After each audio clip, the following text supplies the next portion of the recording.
He shook me, he put me down, and that's boxing, and it's life as well. It's not about how many times you get put down or how many times you lose or win. It's about how you can come back and keep getting back up and keep moving forward. Like Rocky said, nothing's ever going to be easy. If you want something that's very hard to get, you've got to sacrifice and dedicate and keep pushing no matter what. And never let anybody tell you you can't. Because tonight, again, I show that it's very possible to achieve anything you ever want as long as you believe it. You ever lost it all and had to get it all back? It's got me looking back and everything was all mad. You gotta know the roads and know when to fall back. You cannot trust these shakers. Yeah, some people are not gonna like this one. In early 1900s Austria lived a man named Viktor Frankl. He was a neurologist and a psychologist. The guy understood the mind. He was also Jewish, so as Hitler's teeth sank into Europe, he was captured and taken to multiple concentration camps. And despite multiple events that should have each resulted in his death, he survived. He lost his life's work, the love of his life was murdered, and he witnessed horrors that I won't even attempt to retell. But he gained something too. Perspective. He saw humanity at perhaps the worst time and place in all of its history. Through the lens of a student of the mind, he saw suffering at its most pronounced.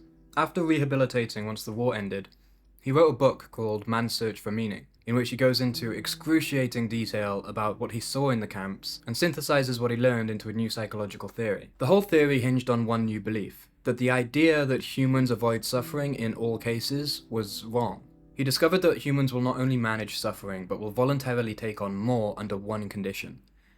That there's a reason for it. He figured out that we don't suffer because we feel pain and tragedy, we suffer because we find no meaning in it. He applied this new theory in his clinical practice, and at the end of the book, he recounts an example of how he cured an old man of the suffering of losing his wife in just 2 sentences. After the man came to Victor for help and explained the cause of his suffering, Victor said, "Is it not true that had you been the first to die, and your wife had survived you, she would have had to undergo all of the pain that you're currently experiencing?" The man replied, "Yes." And Victor replied, "Well, by experiencing this loss and all of its suffering, you're sparing it from the person that you love the most." The man thought for a minute, shook Victor's hand, left the office, and never came back for another session. Why? Because he found meaning in his suffering. His pain wasn't unnecessary. He was hurting so that his wife wouldn't have to. And he would make that choice every single time. And this discovery is so fundamental that it's not even bound to humans. For instance, they did this study where they took 2 mice and 2 hamster wheels, and they forced one of them to run X amount of meters per day, and they enticed the other one to run the same distance by presenting some cheese. And what they found was that the mouse that was forced to run will display all of the biological markers of stress and become less healthy, whereas the mouse that was running voluntarily would show all of the biological benefits of exercise and would become more healthy. Exact same stimulus, completely different physiological response. It reminds me of the scene in Fight Club where Tyler Durden chemically burns the protagonist. And when the protagonist tries to distract himself from the pain, Tyler slaps him and says, "It's the greatest moment of your life, man, and you're off somewhere missing." I am not. Shut up. Our fathers were our models for God. If our fathers bailed, what does that tell you about God? Listen to me. Consider the possibility that God does not like you. There's a line in there that can be the entry point to completely rewiring your brain and integrating Viktor Frankl's theories about suffering to find an unshakable sense of meaning in life. And it's the line, "Have you ever considered the possibility that God does not like you?" I did say this video was gonna piss some people off. Notice how he said like and not love, by the way. When you don't love someone, you don't want them to grow. But when you don't like somebody, you don't like the ways in which they're stunting their own growth or failing to live up to the person that they could be. So in what ways could the protagonist's avoidance of suffering cause God or the universe or whatever you want to call it not to like him? And how could he remedy it? Understanding this completely flipped my world upside down in the best way imaginable, so bear with me because I really want to explain it in the best way that I can. The first thing to understand is that the mind categorizes. We developed color vision and many of our senses so that we can avoid eating the poisonous fruits and shit. And the original, most fundamental categorization is that of self and other. When an organism receives sensory input, this categorization is made before all others. Humans must know what is them and what isn't them in order to ensure that what is survives. This gives rise to the sense of a separate self and forms the bedrock of the most fundamental relationship. The genius cognitive scientist John Vervaeke calls it the agent-arena relationship. You are the agent and the arena is the universe or the environment or the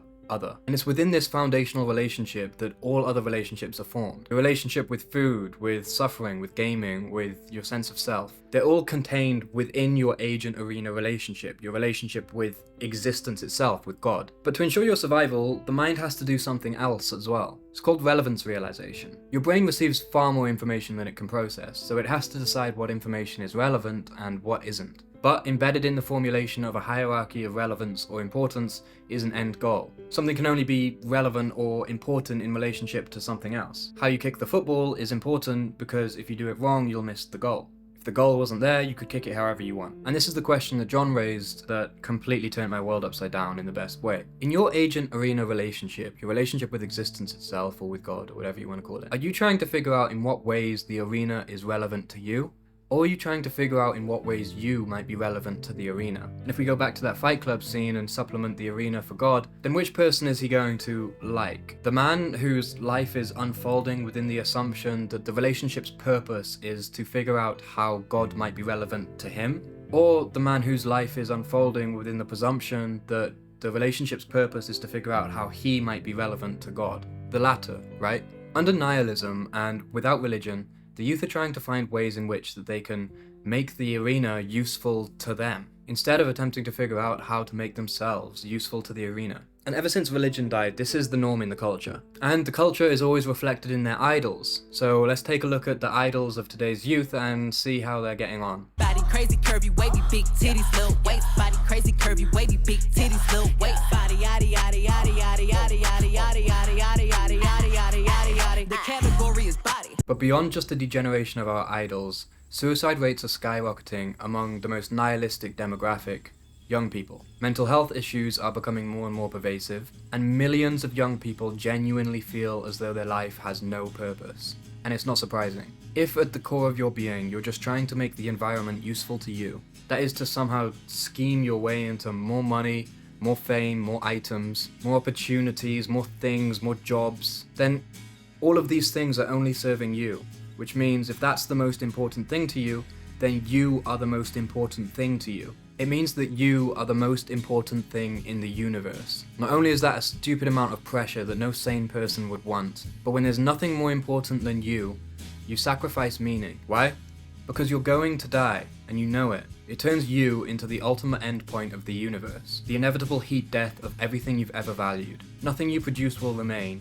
You turn into a speck of dust that looks up and feels small because you only occupy a very small portion of space-time, rather than feeling big because of the sheer spectacle and mightiness of that to which you're an integral part. Not to mention, if the universe exists essentially to pleasure you, how the hell are you supposed to make sense of the inherent suffering of life? What happens when you experience loss? Tragedy. It becomes worse than just tragedy. It becomes meaningless tragedy. And that's the shit that kills people.